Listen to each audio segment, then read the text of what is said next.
All right, let's dive in.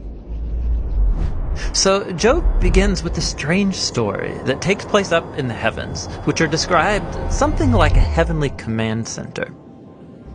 So God is there with these angelic creatures called the sons of God, and they're all there reporting for duty. And God points out this guy Job, his servant, showing how righteous and good he is. And then one of these angelic creatures approaches. He's referred to in Hebrew as the Satan.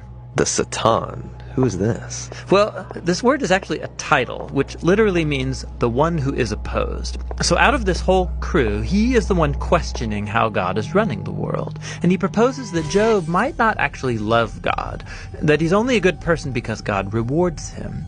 If God were to take away all of the good things he gave to Job, then we would see his true colors. So he thinks Job is just working the system?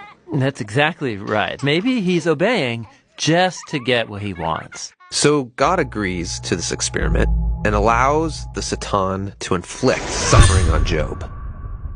And Job loses everyone and everything that he cares about. It is devastating. And remember, he deserves none of this. God himself said so. The remarkable thing is that in the midst of all this suffering, Job still praises God. At least for chapters 1 and 2. But then in chapter 3, we find out how he's really feeling inside. He unleashes this poem that reveals this devastation. It's a long, elaborate curse on the day that he was born. After this, some of Job's friends come to visit him to offer their help. And all of them are like, Job, you must have done something horribly wrong to deserve this. After all, we know God is just, and we know the world is ordered by God's justice and fairness, so you must be getting what you deserve. And for the next 34 chapters, the friends and Job go back and forth in very dense Hebrew poetry.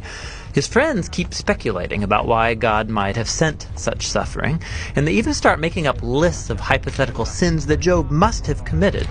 But after each accusation, Job defends his innocence. And Job is innocent. He is. He's also on an emotional roller coaster.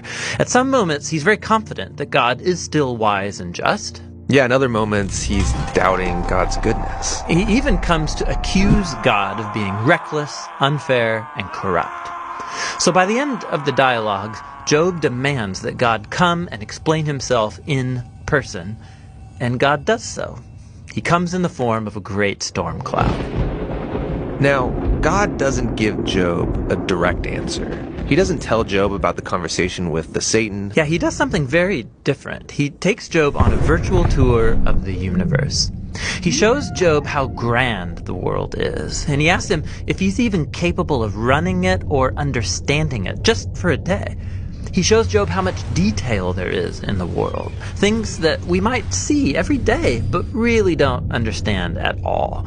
But God does. He knows it all intimately. He pays attention to the beauty and operations of the universe in ways that we haven't even imagined and in places that we will never see.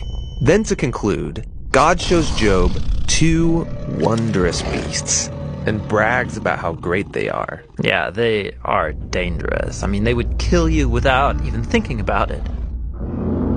And God says they're not evil. They're actually a part of his good world.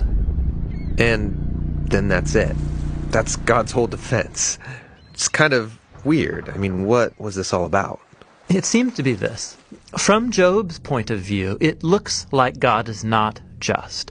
But God's perspective is infinitely bigger. He's dynamically interacting with a whole universe of complexity when he makes decisions. And this is what God calls his wisdom. So Job asking God to defend himself is actually kind of absurd. He couldn't comprehend this kind of complexity even if he wanted to. So where does this leave us? Well, it leaves Job in a place of humility. He never learned why he suffered, and yet he's able to live in peace and in the fear of the Lord. But that's not where the book ends, because after this, God restores to Job double everything he had lost. And this, again, is surprising.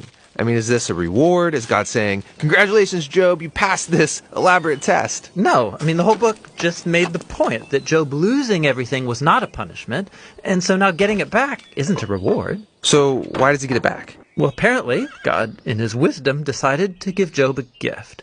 We don't know why. But what we do know is that Job is now the kind of person who, no matter what comes, good or bad, he can trust God's wisdom. And that's the book of Job.